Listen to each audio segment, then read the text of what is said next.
शौनक जी बोले, सूत जी, आपने गुप्त क्षेत्र के इस अत्यंत अद्भुत, परम पावन, अनुपम तथा हर्षवर्धक महात्म्य का वर्णन किया। यहाँ अब हम यह जानना चाहते हैं कि चंडिल और विजय कौन थे तथा सिद्ध माता की कृपा से उन्होंने कैसे सिद्धि प्राप्त की। यह सब यथार्थ रूप से कहिए। उग्र श्रवा सूत जी ने कहा, ब्राह्मण, इस विषय में मैं श्री व्यास जी के मुख से सुनी हुई कथा कहूंगा। पहले की बात है, पांडवों ने राजा द्रुपद की पुत्री द्रौपदी को पाकर धृतराष्ट्र की आज्ञा से इंद्रप्रस्थ नामक नगर बसाया। वे वहां भगवान वासुदेव से सुरक्षित होकर रहते थे। एक समय पांडव अपनी राजसभा में बैठकर नाना प्रकार की बातें कर रहे थे। इतने ही में भीम का पुत्र घटोत्कच वहां आया। उसे आया देख पांचों भाई पांडव तथा परम पराक्रमी श्री कृष्ण सहसा सिंहासन से उठे और बड़ी प्रसन्नता के साथ सबने घटोत्कच को हृदय से लगाया। भीमंदन घटोत्कच ने भी अत्यंत विनीत भाव से उन सबको प्रणाम किया। तत्पश्चात राजा युधिष्ठिर ने उसे अपनी गोद में बिठाकर आशीर्वाद दिया और स्नेहपूर्वक उसका मस्तक सूंघते हुए सभा में इस प्रकार पूछा, बेटा, कहां से आते हो? इतने दिनों तक कहां विचरते रहे? हिडिंबा कुमार, तुम देवता, ब्राह्मण, गौ तथा साधु महात्माओं का कोई अपराध तो नहीं करते हो? भगवान श्री कृष्ण में और हम लोगों में तुम्हारा प्रेम तो है ना? तुम्हारा अत्यंत प्रिय करने वाली तुम्हारी माता हिडिंबा तो खूब प्रसन्न है ना? धर्मराज के इस प्रकार पूछने पर हिडिंबा कुमार ने कहा, महाराज, मेरे मामा के मारे जाने पर मैं उसी के राज्य सिंहासन पर बिठाया गया हूं और दुष्टों का दमन करता हुआ सर्वत्र विचरता हूं। मेरी माता हिडिंबा देवी भी कुशल से हैं। वे इस समय दिव्य तपस्या में लगी हुई हैं। उन्होंने मुझे आज्ञा दी है, बेटा, तुम सदा अपने पिता पांडवों में भक्ति रखने वाले बनो। माता की यह बात सुनकर मैं भक्तियुक्त चित्त से आपको प्रणाम करने के लिए नीही मेरुगिरि के शिखर से यहाँ आया हूँ। मेरी इच्छा है कि आप लोग मुझे किसी महान कार्य में नियुक्त करें, क्योंकि यही इस जीवन का महान फल है कि पुत्र सदा अपने पितृवर्ग की आज्ञा का पालन करे। इससे वह पुण्यलोकों पर विजय पाता है और इस संसार में भी यशस्वी होता है। घटोत्कच के ऐसा कहने पर धर्मराज युधिष्ठिर उससे इस प्रकार बोले, बेटा, तुम ही हमारे भक्त और सहायक हो। हिडिंबा कुमार, निश्चय ही जैसी माता होती है वैसा ही उसका पुत्र भी होता है। तुम्हारी माता हम लोगों के प्रति अविचल भक्ति रखने वाली है, तुम भी ऐसे ही हो। अहो, मेरी प्यारी पतोहू हिडिंबा देवी बड़ा कठिन कार्य कर रही है, जो कि अपने प्यारे पति की सेवा का सुख छोड़कर तपस्या में ही संलग्न है। इस प्रकार बहुत सी बातें कहकर धर्मराज ने भगवान श्री कृष्ण से कहा, पुंडरीकाक्ष, आप तो जानते ही हैं कि घटोत्कच का जन्म भीमसेन से हुआ है। यह उत्पन्न होते ही तरुण हो गया था। श्री कृष्ण, मैं चाहता हूं मेरे इस पुत्र को योग्य पत्नी प्राप्त हो। आप सर्वज्ञ हैं, बताइए इसकी योग्य पत्नी कौन हो सकती है? धर्मराज के ऐसा कहने पर भगवान श्री कृष्ण ने क्षण भर ध्यान करके उनसे कहा, राजन, मैं बतलाता हूं, घटोत्कच के योग्य एक बड़ी सुंदरी स्त्री है जो इस समय प्राग्ज्योतिषपुर में निवास करती है। अद्भुत पराक्रम करने वाला जो मुर नामक दैत्य था, उसी की वह पुत्री है। मुर दैत्य बड़ा भयंकर था और पाश में दुर्ग में रहता था। वह मेरे हाथ से मारा गया। उसके मारे जाने पर उसकी पुत्री कामकटंकटा मुझसे युद्ध करने के लिए आई। वह अत्यंत पराक्रमी होने के कारण बड़ी भयानक जान पड़ती थी। तब खड्ग और खेटक धारण करने वाली उस दैत्य कन्या के साथ महास्मर में मैंने भी युद्ध आरंभ किया। मेरे शांग नामक धनुष से बड़े बड़े बाण छूटने लगे, परंतु मुर की पुत्री ने मेरे उन सभी बाणों को खड्ग से ही काट डाला। तब मैंने उसका वध करने के लिए अपना सुदर्शन चक्र उठाया। यह देख कामाख्या देवी मेरे आगे आकर खड़ी हो गई और इस प्रकार बोली, पुरुषोत्तम, आपको इसका वध नहीं करना चाहिए। मैंने स्वयं इसको खड्ग और खेटक प्रदान किए हैं जो अजेय हैं। कामाख्या देवी की यह बात सुनकर मैंने कहा, शुभे, मैं ही इस युद्ध से निवृत्त होता हूं, तुम इस कन्या को मना करो। तब कामाख्या देवी ने उसे हृदय से लगाकर कहा, भद्रे, तुम युद्ध से लौट चलो। ये माधव श्री कृष्ण युद्ध में दुर्जय हैं। कोई किसी प्रकार भी संग्राम में इन्हें मार नहीं सकता। संसार में ऐसा कोई वीर न तो हुआ है, न है और न होगा ही जो इन्हें युद्ध में जीत सके। औरों की तो बात ही क्या है, साक्षात भगवान शंकर भी इन्हें परास्त नहीं कर सकते।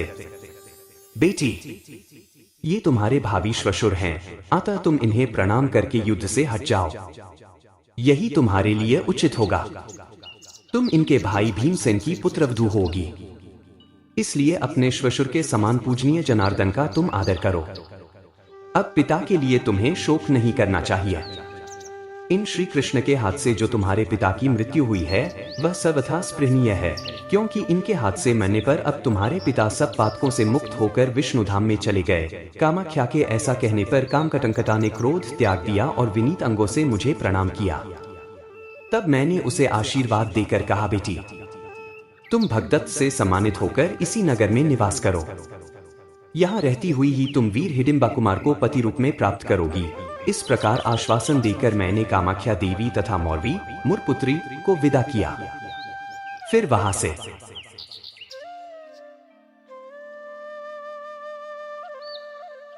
द्वारका होता हुआ मैं यहाँ आकर आपसे मिला हूँ। अतः वह मुरदैत्य की सुंदरी कन्या ही घटोत्कच के लिए योग्य स्त्री है। मैं श्वशुर हूँ, इसलिए मेरे द्वारा उसके रूप का वर्णन करना उचित न होगा। साधु पुरुष के लिए यह कदापि उचित नहीं है कि वह स्त्रियों के रूप सौंदर्य का वर्णन करे। एक बात और सुन लीजिए, उसने प्रतिज्ञा कर रखी है कि जो मुझे किसी प्रश्न पर निरुत्तर करके जीत ले तथा जो मेरे समान ही बलवान हो वही मेरा पति होगा। उसकी यह प्रतिज्ञा सुनकर बहुत से दैत्य तथा राक्षस उसे जीतने के लिए गए, किंतु मौरवी ने उन सबको परास्त करके मार डाला। यदि महापराक्रमी घटोत्कच ऐसी मौरवी को जीतने का उत्साह रखता हो तो वह अवश्य ही इसकी पत्नी होगी। युधिष्ठिर बोले, प्रभो, उसके सब गुणों से क्या लाभ है जब उसमें यह एक ही महान अवगुण भरा हुआ है। उस दूध को लेकर क्या किया जाएगा जिसमें विष मिला दिया गया हो। अपने प्राणों से भी अधिक प्यारे भीमसेन कुमार को केवल साहस के भरोसे कैसे इस संकट में डाल दे। यह बेचारा तो शुद्ध वाक्य भी बोलना नहीं जानता। जनार्दन, देश देश में और भी तो बहुत सी स्त्रियां हैं, उन्हीं में से किसी उत्तम स्त्री को बतलाइए। भीमसेन बोले, भगवान श्री कृष्ण ने जो बात कही है वह अनेक प्रयोजनों को सिद्ध करने वाली सत्य और उत्तम है। मेरा विश्वास है घटोत्कच शीघ्र ही मौरवी को प्राप्त करेगा। अर्जुन बोले, कामाख्या देवी ने मौरवी से कहा है, भद्रे, भीमसेन का पुत्र तुम्हारा पाणी ग्रहण करेगा है, इस कारण मेरी राय यही है कि घटोत्कच शीघ्र वहां जाए। श्री भगवान बोले, अर्जुन, मुझको तुम्हारी और भीम की बात पसंद है। हिडिंबा कुमार, बोलो तुम्हारी क्या। घटोत्कच ने कहा, पूजनीय पुरुषों के आगे अपने गुणों का वर्णन करना उचित नहीं है। सूर्य की किरणें और उत्तम गुण व्यवहार में आकर ही प्रकाशित होते हैं। मैं सर्वथा ऐसी चेष्टा करूंगा जिससे मेरे निर्मल पिता पांडव मुझ पुत्र के कारण सत्पुरुषों की सभा में लज्जित न हो। यूं कहकर महाबाहु घटोत्कच ने उन सबको प्रणाम किया। फिर पितरों से विजय का आशीर्वाद पाकर उत्साह संपन्न हो वहां से जाने का विचार किया। उस समय भगवान जनार्दन ने उसकी प्रशंसा करके कहा, बेटा, कथा कहते समय विजय की प्राप्ति कराने वाले मुझ श्री कृष्ण का स्मरण अवश्य कर लेना, जिससे मैं तुम्हारी दुर्भेद्य बुद्धि को अविलंब बढ़ा दूंगा। ऐसा कहकर श्री कृष्ण ने उसे हृदय से लगाया और आशीर्वाद देकर विदा किया। तदंतर हिडिंबा कुमार महापराक्रमी घटोत्कच, सूर्याक्ष, बालाख्य और महोदर इन 3 सेवकों के साथ आकाश मार्ग से चला और दिन बीतते बीतते प्राग ज्योतिषपुर में जा पहुंचा। वहां जाने पर घटोत्कच ने प्राग ज्योतिषपुर से बाहर एक सोने का सुंदर भवन देखा जो एक विशाल वाटिका में शोभा पा रहा था। उसकी ऊंचाई 1000 मंजिल की थी। मेरु पर्वत के शिखर की भांति सुशोभित होने वाले उस भवन के पास पहुंचकर घटोत्कच ने देखा दरवाजे पर एक सखी खड़ी है। उसका नाम कर्णप्रावरणाग था। वीर हिडिंबा कुमार ने सरस भाषा में उससे पूछा, कल्याणी, मुर की पुत्री कहाँ है? मैं दूर देश से आया हुआ उनकी कामना करने वाला अतिथि हूं और उन्हें देखना चाहता हूं। भीमसेन कुमार की यह बात सुनकर वह निशाचरी लड़खड़ाती हुई दौड़ी और महल की छत पर बैठी हुई मौवी के पास जाकर इस प्रकार बोली, देवी, कोई सुंदर तरुण काम का अतिथि होकर तुम्हारे द्वार पर खड़ा है। उसके समान सुंदर कांति वाला पुरुष कोई त्रिलोकी में भी नहीं होगा। अतः अब उसके लिए क्या कर्तव्य है, यह आज्ञा दीजिए। कामकटंकटा बोली, अरे, उन्हें शीघ्र ले आ, क्यों विलंब करती है? कदाचित देव की सहायता से उन्हीं के द्वारा मेरी प्रतिज्ञा की पूर्ति हो जाए। मौरवी के ऐसा कहने पर दासी ने घटोत्कच के पास जाकर कहा, कामी पुरुष, उस मृत्यु रूपा नारी के समीप शीघ्र जाओ। उसके ऐसा कहने पर हंसते हुए घटोत्कच ने वहीं पर अपना धनुष छोड़कर घर के भीतर प्रवेश किया और विद्युत की भांति प्रकाशित होने वाली उस दैत्य कन्या को देखकर इस प्रकार सोचा, अहो, मेरे पितृस्वरूप श्री कृष्ण ने मेरे लिए योग्य स्त्री को ही बतलाया है। इस प्रकार विचार करते हुए उसने मौरवी से कहा, वज्र के समान कठोर हृदय वाली निष्ठुर नारी, मैं अतिथि होकर तुम्हारे घर आया हूँ। अतः सत्पुरुषों के लिए जो उचित स्वागत सत्कार है वह अपने हार्दिक भाव के अनुसार करो। हिडिंबा कुमार का यह वचन सुनकर कामकटंकटा उसके रूप से विस्मित हो अपनी निंदा करके इस प्रकार बोली, भद्र पुरुष, तुम व्यर्थ ही यहाँ चले आए। जीते जी पुनः सुखपूर्वक लौट जाओ, अथवा यदि मुझे चाहते हो तो शीघ्र कोई कथा कहो। कथा कहकर यदि मुझे संदेह में डाल दोगे तो मैं तुम्हारे वश में हो जाऊंगी। उसके बाद मेरे द्वारा तुम्हारी सेवा होगी। उसके ऐसा कहने पर घटोत्कच ने यह संपूर्ण चराचर जगत जिनकी कथा है उन भगवान श्री कृष्ण का स्मरण करके कथा प्रारंभ की। मान लो किसी पत्नी के गर्भ से कोई बालक उत्पन्न हुआ जो युवा होने पर बड़ा अजितेंद्रिय निकला। उस युवक के एक पुत्री हुई तथा उसकी पत्नी मर गई। तब पिता ने ही उस नन्ही सी पुत्री की रक्षा एवं पालन पोषण किया।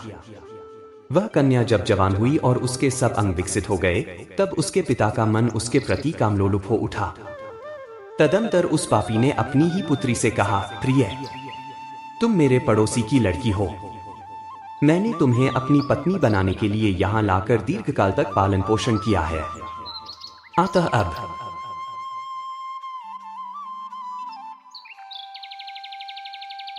ये बातें मुझे कामाख्या देवी ने बतलाई थी, वे सब आज याद आ रही हैं। मैंने अपने सेवकों तथा इस शरीर के साथ यह सारा घर तुम्हारे चरणों में समर्पित कर दिया। प्राणनाथ, अज्ञान दो, मैं तुम्हारे किस आदेश का पालन करूं? घटोत्कच ने कहा, मौरवी, जिसके पिता और भाई बंधु मौजूद हैं, उसका विवाह छिपकर हो यह किसी प्रकार उचित नहीं है। इसलिए अब तुम शीघ्र मुझे इंद्रप्रस्थ ले चलो। यही हमारे कुल की परिपाटी है। इंद्रप्रस्थ में गुरुजनों की आज्ञा लेकर मैं तुमसे विवाह करूंगा। तदंतर मौरवी अनेक प्रकार की सामग्री साथ ले घटोत्कच को अपनी पीठ पर बैठाकर इंद्रप्रस्थ में आई। भगवान श्री कृष्ण और पांडवों ने घटोत्कच का अभिनंदन किया। उसके बाद शुभलग्न में भीम कुमार ने मौरवी का पाणी ग्रहण किया। कुंती और द्रौपदी दोनों ही वधू को देखकर बहुत प्रसन्न हुई। विवाह संबंध हो जाने पर राजा युधिष्ठिर ने घटोत्कच का आदर सत्कार करके उसे पत्नी सहित अपने राज्य को जाने का आदेश दिया। महाराज की आज्ञा शिरोधार्य करके हिडिंबा कुमार अपनी राजधानी हिडंबवन को चला गया। वहां उसने मौरवी के साथ बहुत दिनों तक क्रीड़ा की। तदंतर समयानुसार उसके गर्भ से एक महातेजस्वी एवं बाल सूर्य के समान कांतिमान बालक उत्पन्न हुआ, जो जन्म लेते ही युवावस्था को प्राप्त हो गया। उसने माता पिता से कहा, मैं आप दोनों को प्रणाम करता हूँ। बालक के आदिगुरु माता पिता ही हैं। अतः आप दोनों के दिए हुए नाम को मैं ग्रहण करना चाहता हूँ। तब घटोत्कच ने अपने पुत्र को छाती से लगाकर कहा, बेटा, तुम्हारे केश बराकार घुंघराले हैं, इसलिए तुम्हारा नाम बर्बरीक होगा। महाबाहो, तुम अपने कुल का आनंद बढ़ाने वाले होगे। तुम्हारे लिए जो परम कल्याण में वस्तु है उसको हम लोग द्वारकापुरी चलकर यदुकुलनाथ भगवान वासुदेव से पूछेंगे।